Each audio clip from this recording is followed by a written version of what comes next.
Hello बच्चों, चलिए प्रश्न को पढ़ते हैं और समझते हैं। तो हमसे पूछा गया है कि प्रसार में x की घात r, जहाँ पर r का मान 0 और n-1 के मध्य या उनके बराबर हो सकता है, का गुणांक है।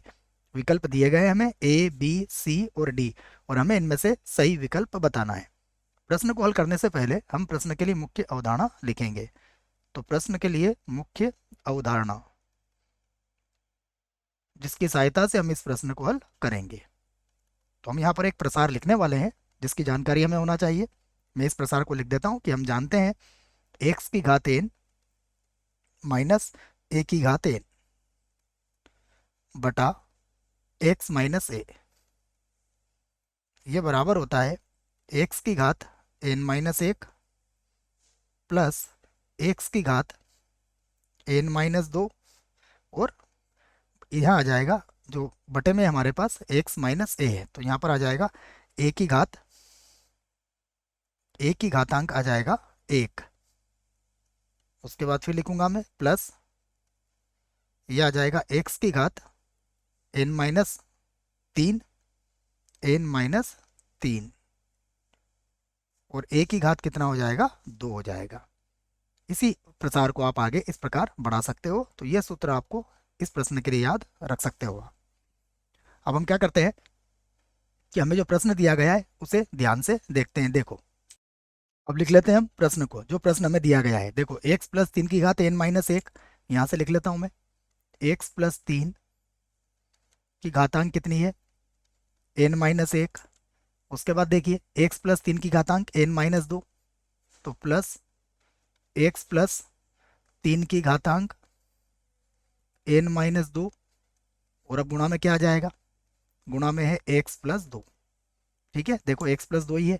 अगर इसी प्रकार मैं इसको एक पद और लिखूं तो समझ में आएगा हमारे। x+3 और इसकी घातांक कितनी है, n-3, और यहाँ पर कितना है, x+2। देखिए x+2 की घातांक कितनी है, 2 है, और इसी प्रकार इसको लिखा गया है। तो हमने जो प्रसार लिखा है उसकी सहायता से ये क्या बन जाएगा, देखो ये बन जाएगा x+3, और इसकी घातांक हो जाएगी n, उसके बाद माइनस x+2, और इसकी घातांक कितनी हो जाएगी, n। तो ये तो x का मान है हमारे सूत्र में, और ये a का मान है, और पूरे के बटे में आ जाएगा x+3 माइनस x+2। ठीक है, तो ये x का मान है x+3 सूत्र में, और a का मान है x+2। अब यहाँ से देखिए, यदि आप हल करोगे तो क्या आएगा, इसे हम हल करेंगे तो यहाँ मिलेगा x+3 की घातांक n माइनस x+2 की घातांक कितनी है हमारे पास, n है, और बटे में कितना होगा, देखो x से x कट जाएगा, 3 में से 2 गया है तो लिखने की जरूरत है ही नहीं। अब हमें हमें इसमें क्या चाहिए, हमें चाहिए इसमें x की घात r का गुणांक। तो हम लिख सकते हैं इसी के बराबर में x की घात r का गुणांक।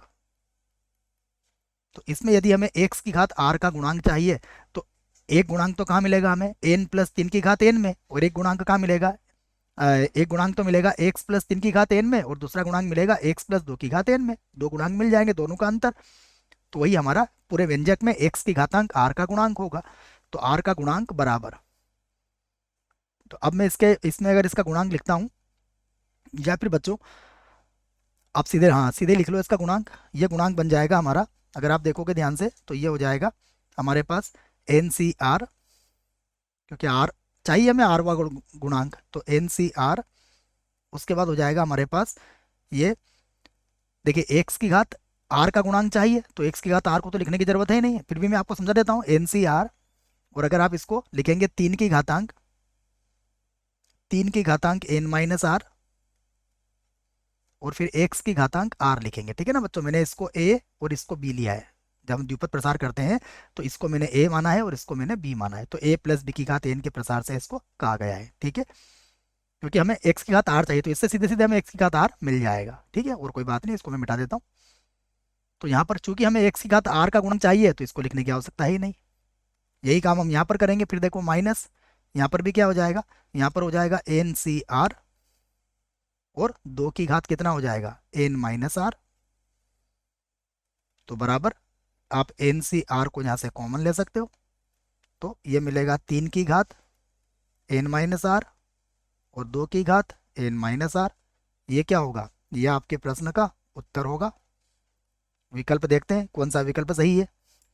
तो विकल्प की बात करें तो पहला तो हो नहीं सकता है, दूसरा देखिए एन सी आर 3 की घात एन माइनस आर 2 की घात एन माइनस आर, इसका अर्थ है विकल्प बी जो है ये इस प्रश्न के लिए सही विकल्प है।